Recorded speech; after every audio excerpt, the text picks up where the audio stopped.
Good evening, I'm William Brangham. Amna Nawaz and Jeff Bennett are away. On the NewsHour tonight, the ongoing federal shutdown threatens critical funding for Head Start, which serves children and families nationwide. The civil war in Sudan escalates into a brutal new phase after a paramilitary force captures a key stronghold. And an Afghan man is detained by immigration authorities despite following the legal asylum procedure. We talked to his sister about their ordeal. He still believes, our family still believes in justice, and we are hopeful.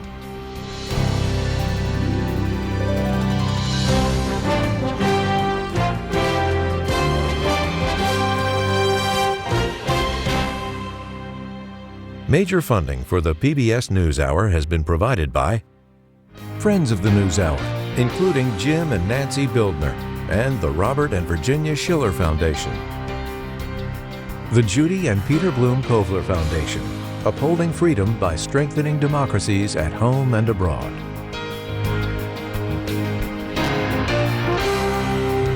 It really matters when you have an opportunity to give back. Being part of something that's bigger than myself, that's what brings me happiness. Being able to integrate your professional career with some of these other things that are important to you, it's critical to be happy at the end of the day. You know, this is our community too, and we want to participate and give back to it. People want those opportunities to make an impact and a difference.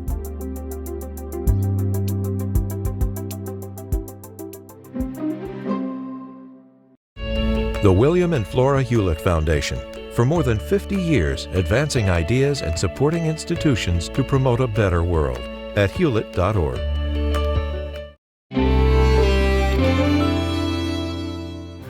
Certified financial planner professionals are proud to support PBS NewsHour. CFP professionals are committed to acting in their clients' best interest. More information at letsmakeaplan.org. And with the ongoing support of these individuals and institutions.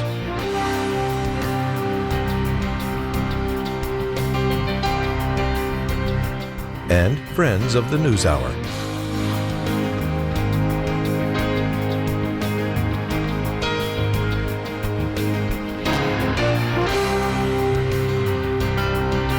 This program was made possible by the contributions to your PBS station from viewers like you. Thank you. Welcome to the NewsHour. Two federal judges ruled today that the Trump administration must continue to pay for SNAP benefits during the government shutdown using emergency funds that were set aside earlier by Congress. It comes one day before a freeze was set to take effect for the nation's biggest food aid program, which is also known as food stamps. Before the judges' rulings came down, House Speaker Mike Johnson gave a news conference along with Agriculture Secretary Brooke Rollins.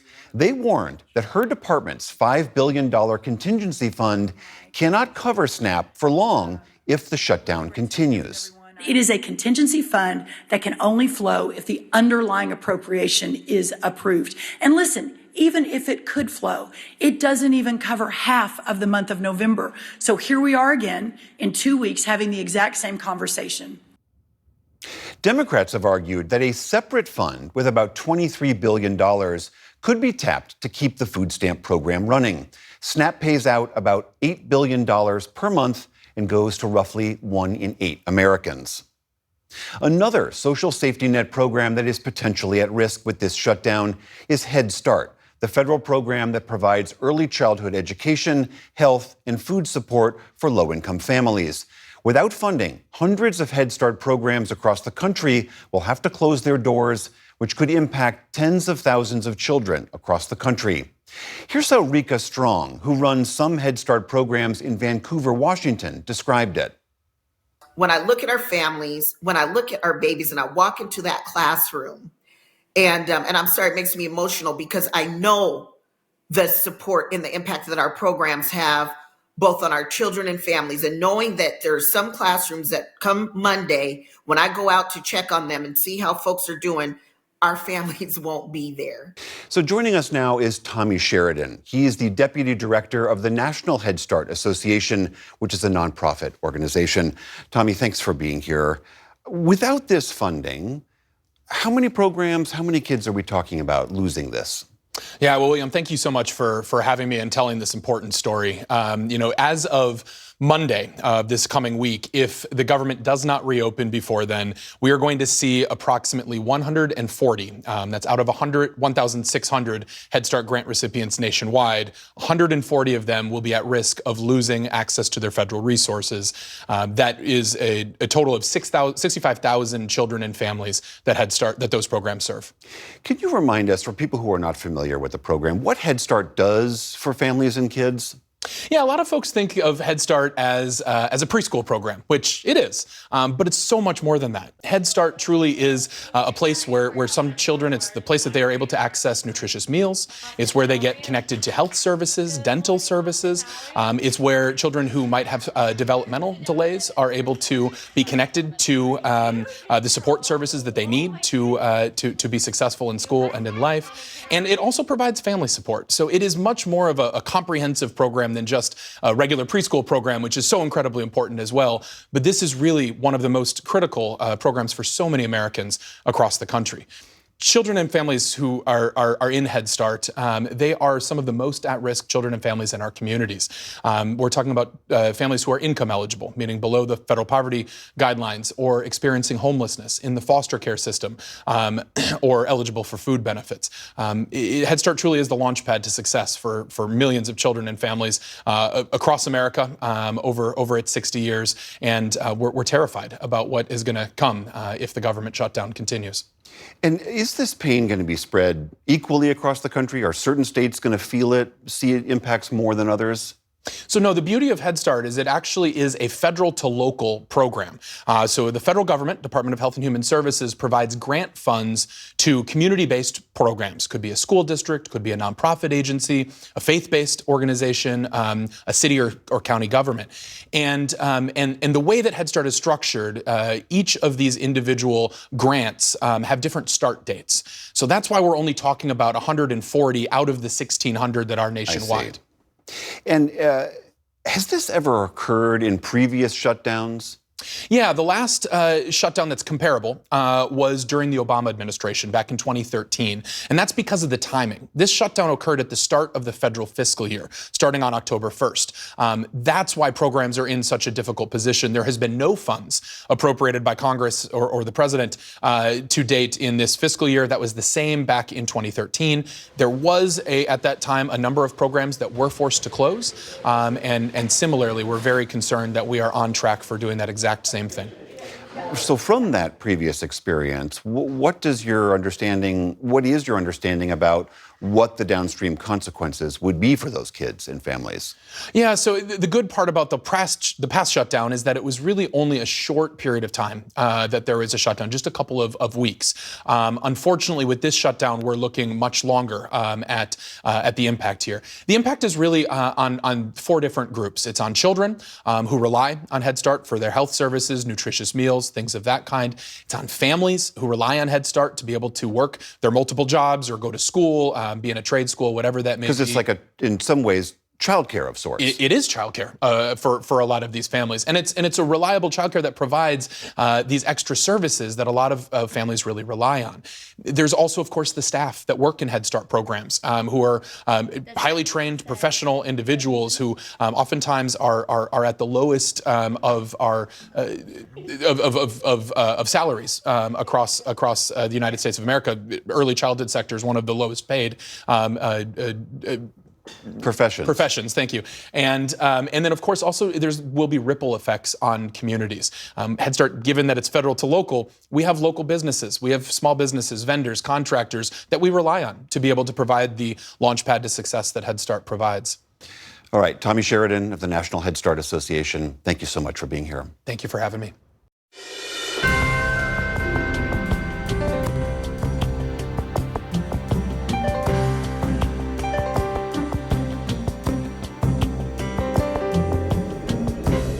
In the day's other headlines, a federal judge is blocking the Trump administration from requiring that voters prove their citizenship. President Trump had requested that federal voter registration forms require documentary proof of citizenship, like a passport. But District Judge Colleen Collar-Catelli found that to be a violation of the separation of powers. writing that, quote, the president lacks the authority to direct such changes.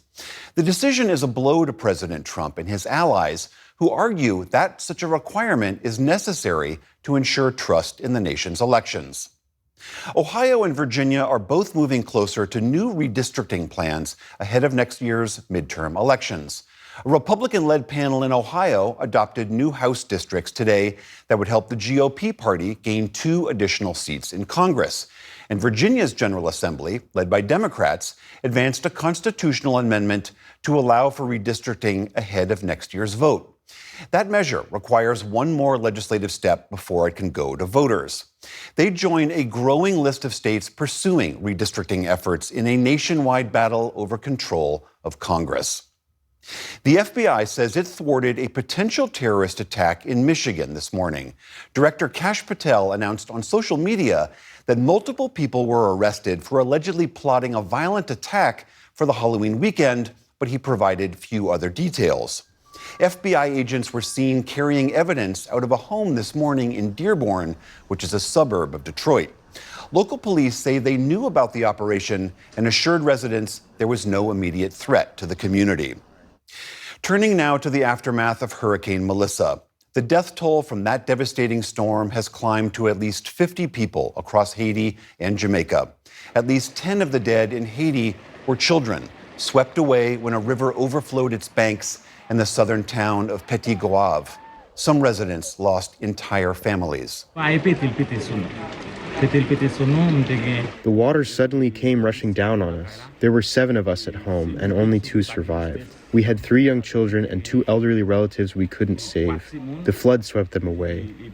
In Jamaica, views from above the southwestern town of Black River show nearly all the buildings destroyed or flooded, including the area's hospital. More than 60% of the island is still without power today. People crowded supermarkets and gas stations to fill up on supplies. Many roads to the west remain impassable, making it difficult to transport urgently needed aid into the area.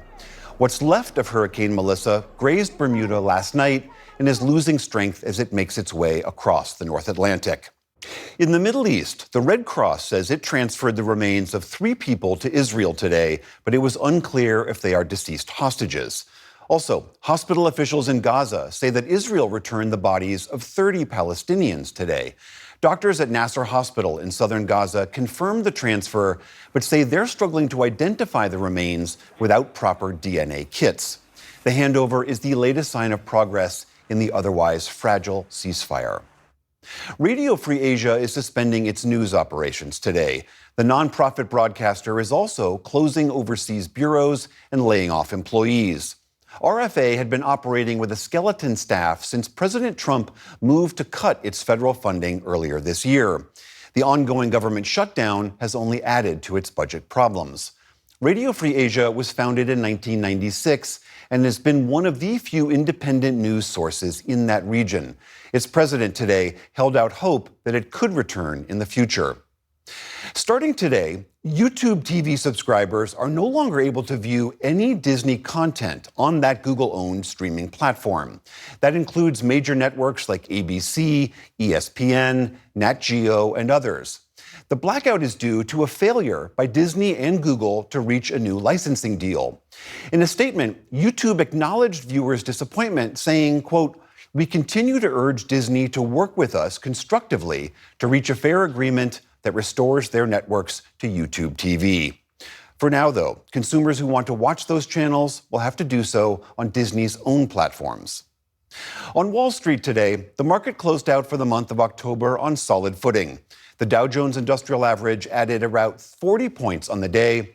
The Nasdaq rose more than 140 points. The S&P 500 posted a modest gain to close out 6 straight winning months. Still to come on the NewsHour, David Brooks and Jonathan Capehart weigh in on the government shutdown and the week's political headlines.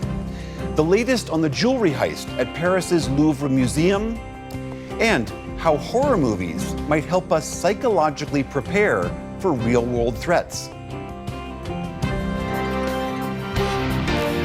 This is the PBS NewsHour from the David M. Rubenstein Studio at WETA in Washington and in the West from the Walter Cronkite School of Journalism at Arizona State University.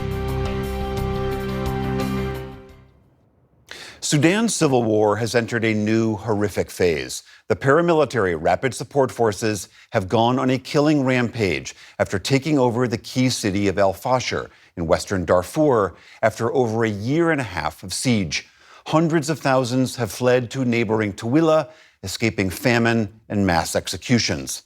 Nick Schifrin has this report, but a warning. Images and accounts in this story are disturbing. This week, the people of Al Fasher, beaten and threatened, attacked and hunted, fled for their lives from a murderous militia that films itself unleashing ferocious violence. A fighter shows off his work. We've burned them, he says. We've burned them. They show off their horror and document their own war crimes with videos too graphic to show. The paramilitary Rapid Support Forces turned an Al Fasher convoy trying to escape into a killing field, a ditch into a mass grave, and a home for healing into a death trap. The UN and international humanitarian groups accuse the RSF of entering Al Fasher's Saudi maternity hospital and killing everyone inside. At least 450 people are dead. Survivor Fatma Abdul Rahman tries to smile, but is burdened by unimaginable loss and trauma. Shelling killed my daughter, injured my other daughter's eye, and paralyzed my son. I was hit by shelling. My body is full of wounds. El Fasher was the last holdout in Darfur of the Sudanese armed forces, which has fought the RSF in a brutal 3-year civil war. Sudanese cities have become battlegrounds. Both sides are accused of war crimes. But in Darfur, the RSF is accused of genocide. The rebels descend from government-backed Janjaweed militias that in the 2000s brutally crushed an uprising and killed hundreds of thousands of non-Arabs. Then, too, the U.S. labeled their actions genocide. For the last 18 months, the RSF surrounded Al Fasher, forcing residents to starve. It was a famine inside a siege that became a slaughter. Many fled here to Tooele, the closest city to Al Fasher. Ikrem Abdelahmed's daughter and son-in-law were both killed, and so she is now raising her 2-month-old grandson with almost no food. For 2 weeks, she's fed him only moldy grain and rehydration salts, surrounded by a family that is shocked and shattered, as she told a local journalist. We came running. They were chasing us, firing rockets over our heads. They took the men out and lined them up, and they shot them in front of us. They lined them up and shot them in the street and left them. Another man fled alongside 200 people. Only 4 survived, as he told the UN's Population Fund anonymously. My head was on the ground, and I could see to my right 2 women, my neighbors, lying dead, blood flowing from their heads. Then the RSF got into their vehicles and started running us over. After they left, those of us who survived continued walking. Another RSF group caught us and demanded a $2,800 ransom from each of us. Only 4 of us managed to pay. The rest were killed. They killed children, the elderly, and women. Inside Al Fasher, the RSF left behind pools of blood large enough to be seen from space. Massacres across the city as documented by Yale's Humanitarian Research Lab. And the killing was targeted. The RSF murdered activist and former lawmaker Saham Hassan Hasabala, the youngest person ever elected to Sudan's parliament, back in her hometown of Al Fasher, helping the hungry. And Mohammed Al-Duda, who was the spokesperson for the nearby Zamzam refugee camp, he filmed these scenes of a people facing famine. Right now we are in acute starving and acute hunger. He was murdered this week for transmitting the truth. It's some kind of blind violence. It's not only about taking the city, but it really looks now like some kind of revenge. Silva Peneco is the project coordinator in Tooele for Doctors Without Borders. He and MSF doctors are treating a population that's fled to Tooele after being targeted for their ethnicity. Civilians are being massively targeted. They are not so-called collateral damages, but they are being targeted as people living in Fashir and people who dare to resist. Women are on an extreme level of pain, extremely exposed to sexual violence. And in Tooele, children arrive on the verge of starvation, and some of them orphaned. Children that are seeing probably their parents die under their very eyes. So yeah, this war, as any war, is quite dirty and will have consequences for years and years. That's for sure. International aid organizations have been warning about an attack in Al-Fashir for more than a year and say its residents were let down by the international community. For more, I turn to Anmar Homeida, the executive director of the Sudanese American Physicians Association, or SAPA, which is still operating in Tooele near Al-Fashir. Dr. Anmar, thanks very much. Welcome to the NewsHour. As I just said, your organization is still operating in Tooele, and you were operating just until this week in Al-Fashir itself. Do you know what's happened to your teams there? It's really devastating, the amount of violence that happened against people, against civilians, against women and children, against even like humanitarian actors and medical providers. Currently, we have them in our guest house in Tooele. The amount of killing, specifically against humanitarian actors and medical providers, is quite painful for all of us to hear. And what is the state of people who have fled Al-Fashir to arrive in Tooele? Most of them are women and children. They don't have any place to go to. Right now, the shelters are very limited. Even the basic dignifying services, they are not able to get it. Adding to that, the different kind of trauma. And the most sad part right now, they don't even know the situation of whom they left behind, inside Al-Fashir yet. As I mentioned in the package, Al-Fashir was the last stronghold of the Sudanese Armed Forces, which, of course, is the organization running the country that's been fighting the RSF. What is the impact of that on Darfur and, in fact, all of Sudan? This war started in the center of the capital of Sudan, is Khartoum, which left most of the healthcare system destroyed. More than 14 million people have been displaced. Adding to that, also more than 25 million people on the at the verge of food insecurity.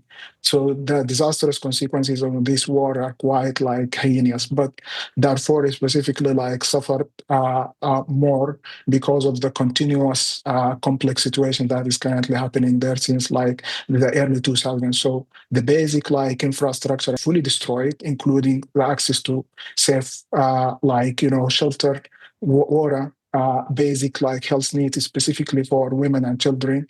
It's kind of disastrous. Yet the local actors are still trying to access to food, basic nutrition services, and of course, secured healthcare interventions and safe water and shelter. Dr. Anmar Homeida, thank you very much. Thank you. Thank you for having me.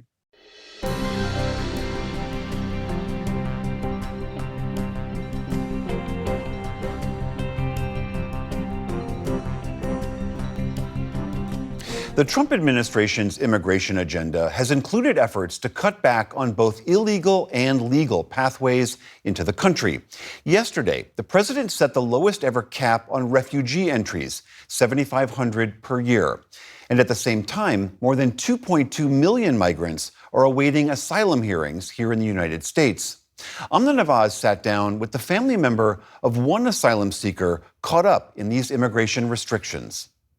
Officials carrying out President Trump's immigration crackdown have detained and deported thousands of undocumented people with criminal records. But many with no criminal history who were following legal pathways to remain are also being detained. One of them is 31-year-old Ali Sajjad Fakirzada from Afghanistan, who crossed the U.S. southern border in 2022 without authorization to make an asylum claim, which he and his family did, turning themselves in to Border Patrol. As their asylum cases moved through the reports, Ali went to a routine immigration check-in earlier this month and was detained by ICE. For more on his case, we're joined now by his sister, Saida Fakirzada, and their family lawyer, Anwan Hughes. Welcome to you both, and thank you for joining us. And Saida, I'll just begin with you because you and other members of your family have been through this asylum process. What did you expect to happen the day that Ali went in for this routine check-in? We were expecting the process to be the same as the rest of the family member who already received their asylum, for him as well to be a smooth process. And actually it was. So he went in for his interview and he actually answered all the questions that he was asked. And he was texting me and said, yes, Saida, I passed the interview and I'm so happy. Then he also immediately texted me saying that they are taking me. And was that the last time you heard from him? Yes, when they detained him, yes. So, Anwan, let me turn to you here because I do want to put to you what the Department of Homeland Security said in response to our request for more information about the case. They sent us a statement confirming that Ali did enter the U.S. in February of 2022. And they also said back then he was arrested by Border Patrol, released by the Biden administration into the country. This poses serious national security risk for the United States and its citizens. Anwan, what is your understanding of their statement there? Why they believe he's a national security risk or why he was detained? Well, it's unclear to me from that statement whether what DHS is saying is that Ali poses a national security risk or that simply they disagree with the Biden administration's approach to arriving asylum seekers. With respect to Ali himself, obviously he doesn't pose a threat to the United States. If he did, we would know by now. He's been here for 3.5 years. Ali, as an asylum seeker, is not responsible for these differences in policies any more than he was responsible for the U.S. decision to withdraw from Afghanistan. He has been trying to cope with these various policy changes and abide by the instructions that he was given. And so, and as a result, he's now been detained. Anwan, do you know why he was detained? Have you been given a reason by the government? The government's general explanation as to why it has been detaining most people is that essentially that they lack lasting immigration status in the United States. I haven't seen any articulation of any person-specific reason for them to do that. Saida, let me back it up here so people can sort of understand how we arrived at this point, because after the Taliban reclaimed power in 2021 in Afghanistan, we increasingly saw people from Afghanistan making their way to the United States through South America, Central America, arriving at the U.S. southern border. Tell me why you and your family left and what that journey was like. So my family, due to the reasons that they had at that time, or we still have, that we believe in human rights and women's rights and democracy and freedom, my family couldn't stay and live under Taliban control and to live in Afghanistan. So they left the country and they arrived to the United States, hoping that they will rebuild the life that they really wanted from the day first, and they really worked on it. Specifically, Sajjad was also working towards that and follow the laws of this country and give it back to the community that gave us safety and hope in the United States. Was it a general sense of not being able to stay in Afghanistan? Had you been specifically targeted in any way? Due to our ethnicity and minorities that we are coming from, we are one of those minorities in Afghanistan, and also due to our activities, my mom's job with the government and my job with the government, and also Ali's job with the government.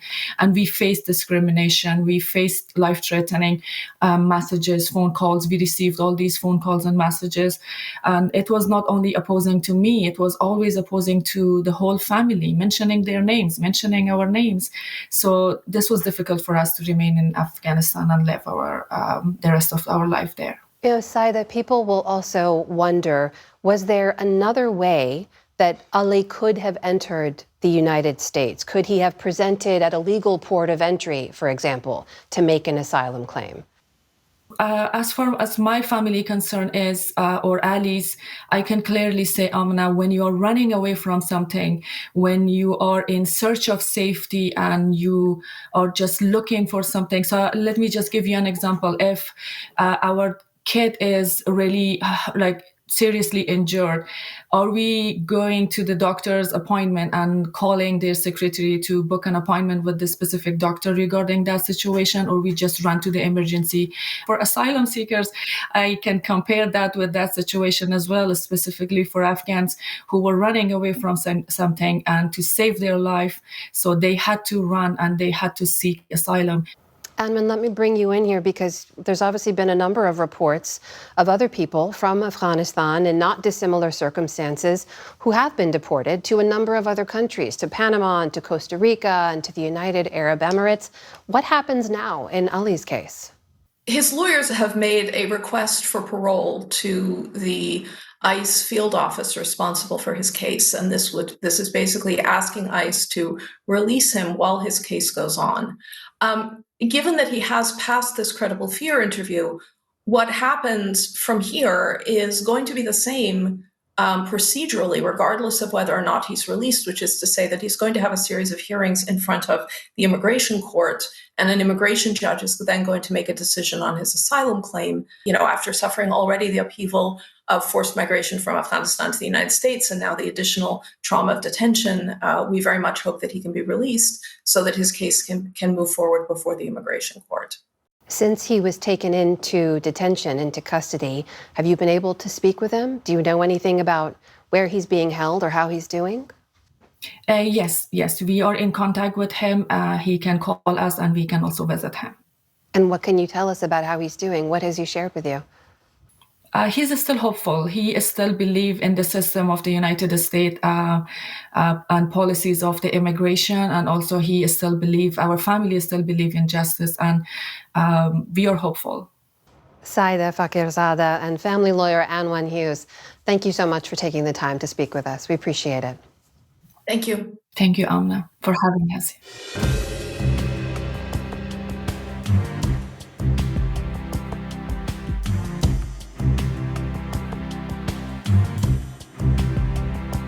The government shutdown is barreling towards November 1st, when funding begins to lapse on some key government benefit programs. And both parties are watching key off-year races happening next week.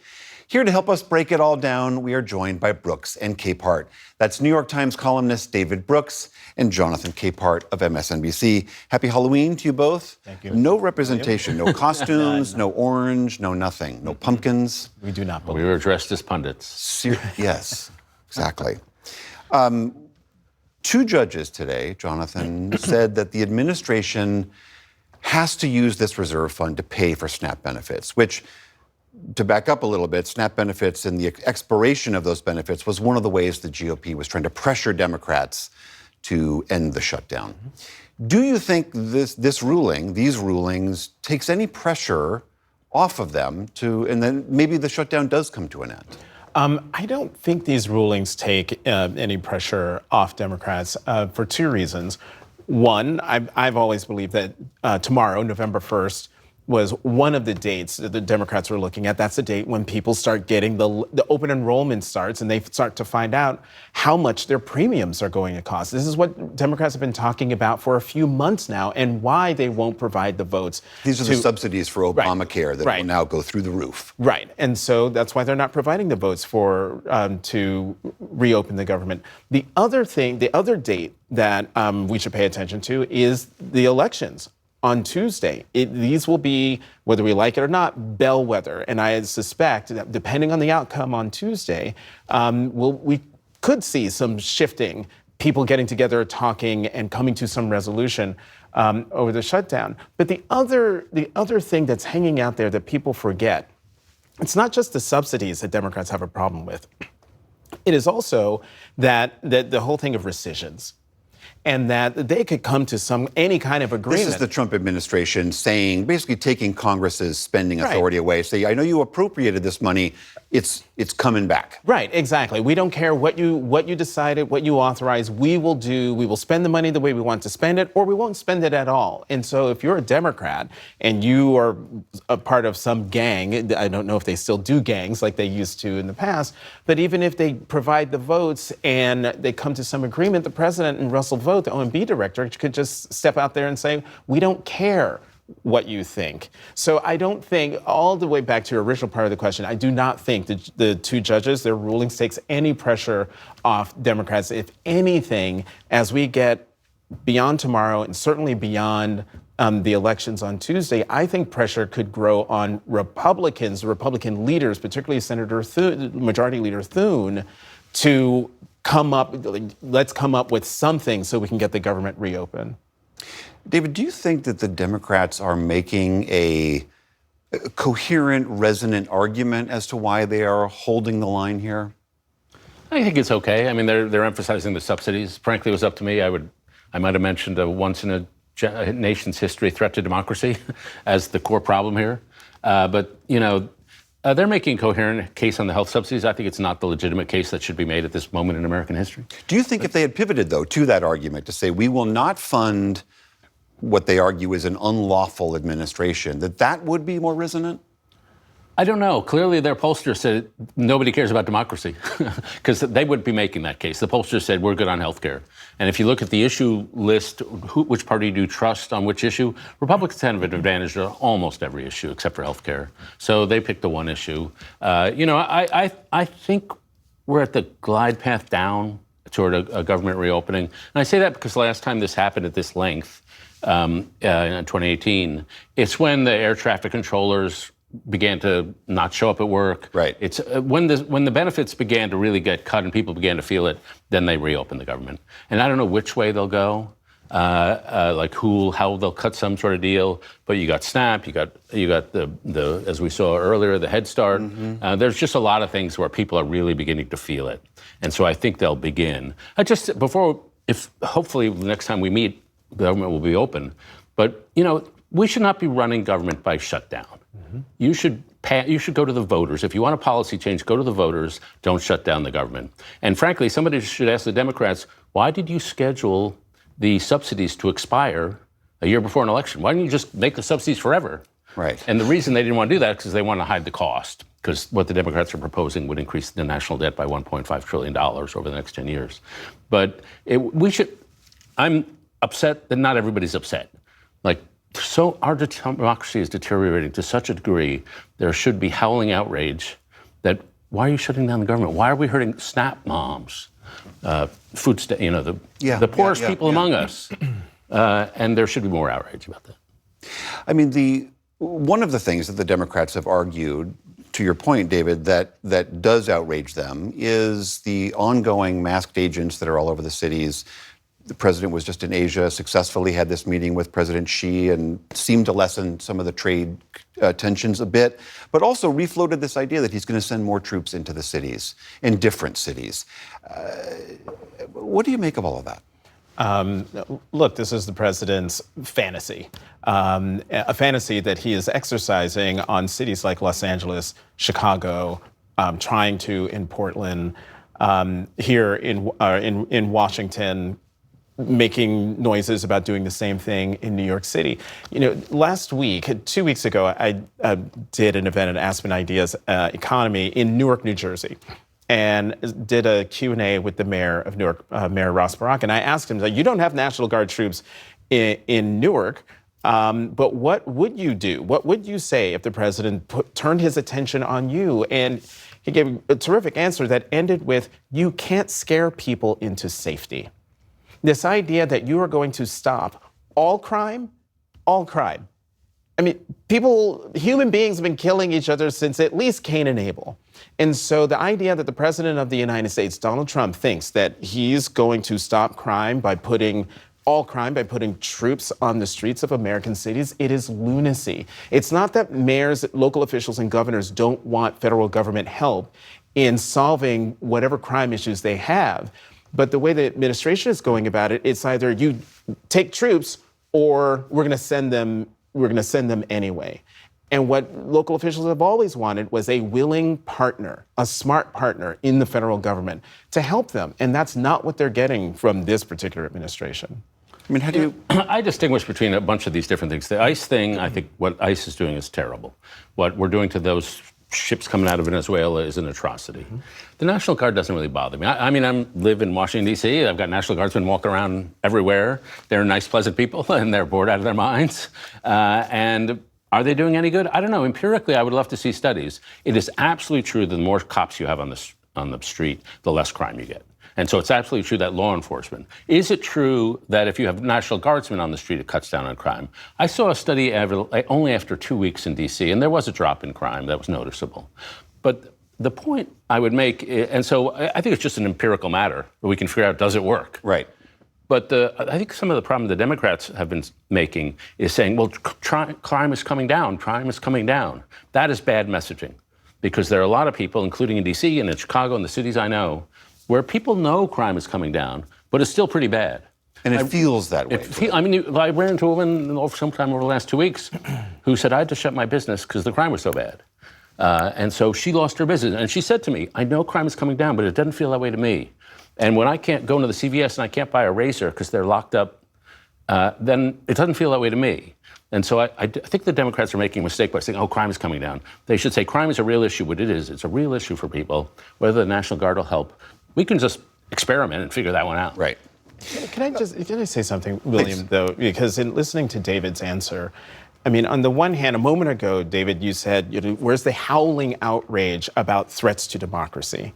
And to my mind, and to a lot of people's minds, putting National Guard troops and even Marines on the streets of Los Angeles, that is, to a lot of people, and to me especially, a harbinger of what could come. And so troops on the streets This is a threat to democracy that in your mind. Yes. So they might be here under the guise of fighting crime, but then that doesn't stop the president from changing their orders and having them do something that the American people definitely do not want. And so I think when people say we don't want National Guard troops, it's not that they're saying that there's no crime and that we don't have problems. It's that they're looking 5-10 steps ahead of what could possibly happen. And I think National Guard troops in LA, Portland, Chicago, and threatening to use them in New York City if Zohran Mamdani wins the election on Tuesday, that sends a different kind of message. That is a threat to democracy message that a lot of people take. I don't really agree with that. I have just total faith in the culture of the U.S. military. For 200-odd years, they have wanted to stay out of politics. If you saw when Trump gave a speech to the senior brass in Quantico, you could see those men and women want to stay out of politics. And occasionally you get a younger, serviceman who will be cheering at a political rally. But I think the desire not to do anything that's authoritarian runs so strongly through the U.S. military that I put faith in that. I wanted to turn to the elections. We have about 30 seconds left. So, no. This is an important conversation to be having. 3 big races, the New Jersey governor, the Virginia governor, and New York City, as you mentioned. The Democrats seem to be doing well in Virginia. A socialist Democrat is going to most likely win in New York City. Virginia is not sure. What do you think the Democrats ought to take from this? I think you mean New Jersey is not New Jersey not sure, yes. Thank you. New Jersey is not sure. Look, these off-year elections, especially the Virginia governor's race, are viewed as, canary in the coal mine, harbinger, like the mood of the country. I think if Democrats win the governorships in New Jersey, Virginia, and the mayor's race, I think that's what I think will be sort of like change the tenor and tone of what's happening here in Washington. Gentlemen, sorry to cut you off. Jonathan, David, so good to see you. You too. Thanks. Thanks.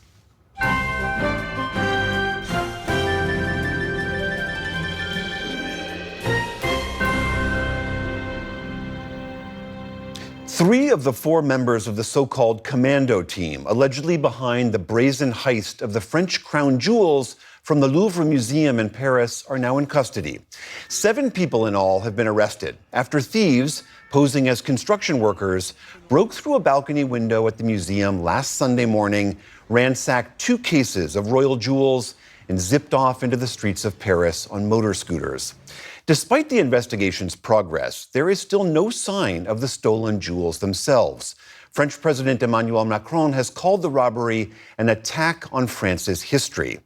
So to help make sense of the investigation so far, we are joined now from Amsterdam by art crime investigator Arthur Brand. Arthur, thank you so much for being here. French authorities say they've got 7 in custody, 4 of whom they say are actively involved in this heist, but the jewels are still missing. From your perspective, how would you rate the progress of this investigation? Well, the French police is doing a great job. These pieces were stolen not to sell intact because they are known in the whole world. So their plan is or was to dismantle these crowns, these necklaces, and sell the diamonds separately. So it was a race against time for the French police. And within a week, they got the first 2. And now within 10 days, they got 7 behind bars. And 2 of them even already admitted that they were involved, which is a good sign. So I think the French police is doing a very, very good job. From the details of the crime, does it tell us something about these suspects? I mean, from your experience, are these professionals? Are they semi-professionals? Are these clever amateurs? These are professional thieves. You don't wake up in the morning as a normal citizen thinking, let's become a thief and let's start with the Louvre. These guys have done burglaries before.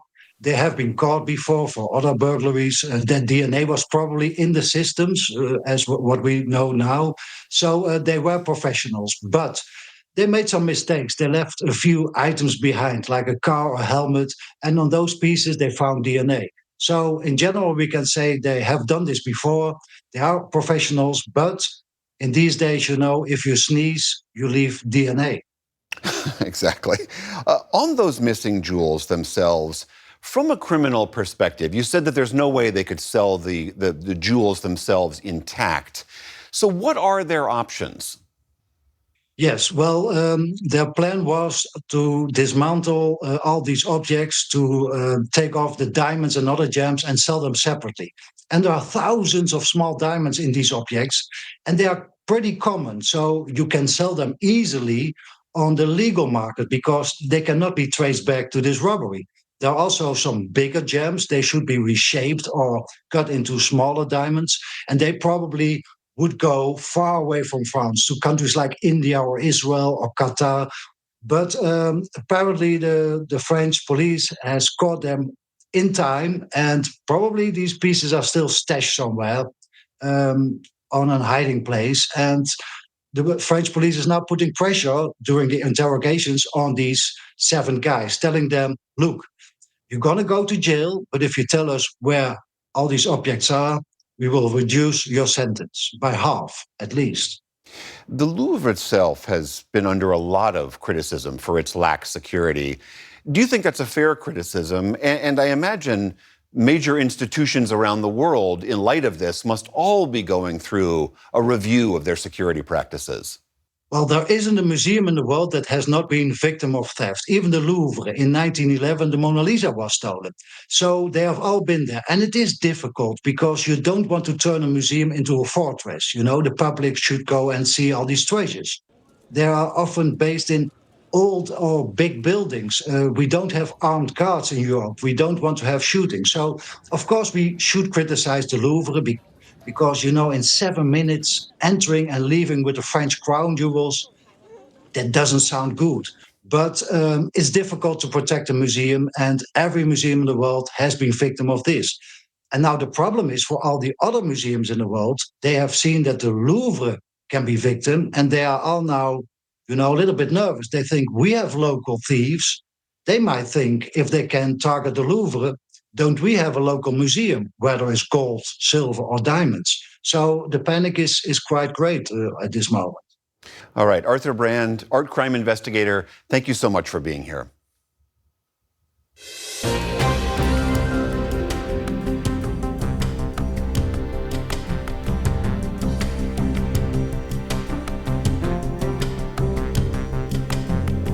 On Halloween night, after the ghosts and goblins are done trick-or-treating, chances are you'll be watching something spooky. And you're far from alone. Horror is the fastest rising film genre in the US, more than quadrupling its market share in the past decade.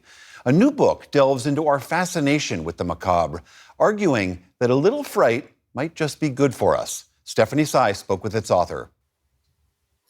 That new book is called Morbidly Curious, and its author is a psychologist and a researcher at Arizona State University. Colton Scrivener joins us now to try and convince me, I guess, to like horror movies, because I'm one of the people, maybe few people, that hates them. Give us a little history, Colton, of horror. How long does it date back in human history? Probably about as long as language. As soon as we were telling stories, we were telling scary stories. And that kind of makes sense, right? Ancient humans in particular lived in a very dangerous world with a lot of real threats around them. And so telling stories about those threats would have been a useful thing for our ancestors. Of course, that's become much more elaborate with the introduction of film. And we had horror in early literature, sure, but now you have very, very scary movies. But you say in your book that there is a reason our brains, at least some of our brains, evolved to be attracted to this type of entertainment. Explain that. Yeah, so we see morbid curiosity actually in many animals, not just in humans. So this could be a very old drive that many animals who have been preyed upon have. So if you look at zebras, for example, in the savannah, or gazelles, they have a drive or an inclination to actually pay attention to and even sometimes approach and inspect their predators under the right circumstances. And so it's useful to gather information about them, what they look like, how they behave, where they might be found. And the same can be true for humans. We face all sorts of dangers, from predators to other people to sort of apocalyptic environmental disasters that we may want to simulate and explore through stories. Okay, but what's the difference between like watching the news, where you see a lot of actual horror, and watching a Stephen King movie in the movie theater? Here's Johnny! Well, there are a few differences. One would be that fiction can provide you with scenarios that maybe nobody has news coverage of, for example, or events that haven't happened yet. So, for example, the movie Contagion that came out in 2011. Don't talk to anyone. Don't touch anyone. Stay away from other people.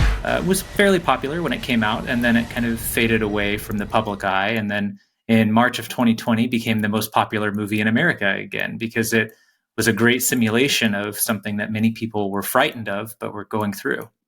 I think what's interesting is your book sort of argues that there are not necessarily harms in consuming this type of content. In fact, you seem to argue that there is benefit to it psychologically. There can be, yeah. In particular, I think playing with the emotions of fear and anxiety in safe context can be very useful for people. So, for example, if you go through life and you have shielded yourself entirely from feeling anxious and feeling afraid, when you become an adult, you are inevitably going to face some situations that elicit fear or elicit anxiety, or both, in your life. And you may not be very well equipped to handle those emotions if you haven't experienced them before. In 2020, I did do a study with some colleagues that we collected data in April and May, so right after COVID kind of peaked in March. And what we found is that when we control for demographics and general personality traits, we still find that people who were horror fans and people who scored higher in morbid curiosity were more likely to score better on measures of psychological resilience in those early months of the pandemic. I find it interesting that horror movies are at an all-time high in popularity. Does it say anything to you about the times we live in that these have become very popular?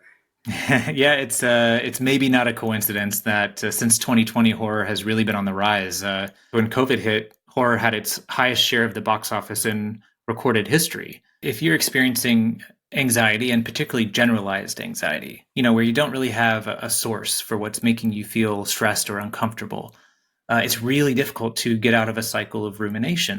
And one thing that many horror fans have found is that horror movies are actually really good at providing kind of an off-ramp for those feelings of anxiety. And what's probably going on here is that they're kind of fighting fire with fire in their mind. So if you're feeling anxious, about the only thing that can consume your attention is something else threatening.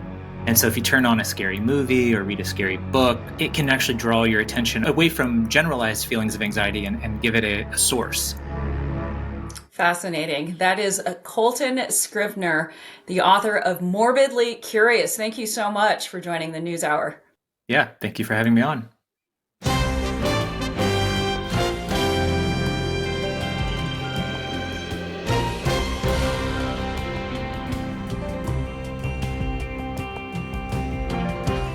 Be sure to tune into Washington Week with The Atlantic tonight on PBS for a conversation about whether President Trump will get directly involved in the shutdown fight as it enters its second month.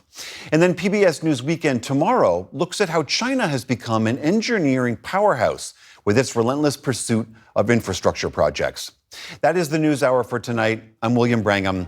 For all of us at the PBS NewsHour, thank you for joining us and have a happy Halloween. Major funding for the PBS NewsHour has been provided by the ongoing support of these individuals and institutions, and friends of the NewsHour, including Kathy and Paul Anderson, and Camilla and George Smith. The Walton Family Foundation, working for solutions to protect water during climate change so people and nature can thrive together. 2 retiring executives turn their focus to greyhounds, giving these former race dogs a real chance to win. A Raymond James financial advisor gets to know you, your purpose, and the way you give back. Life well planned. Certified financial planner professionals are proud to support PBS NewsHour. CFP professionals are committed to acting in their clients' best interest. More information at letsmakeaplan.org.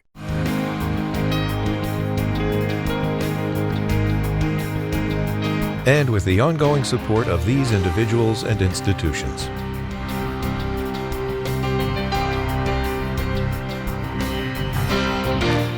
And friends of the NewsHour.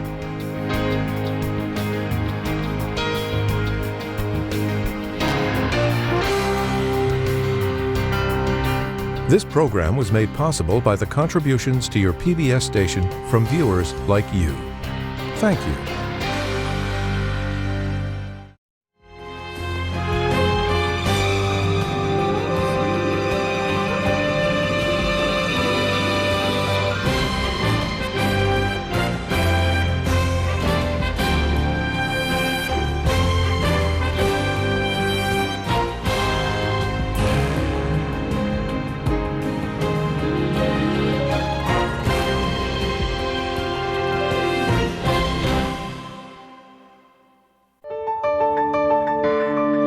You're watching PBS.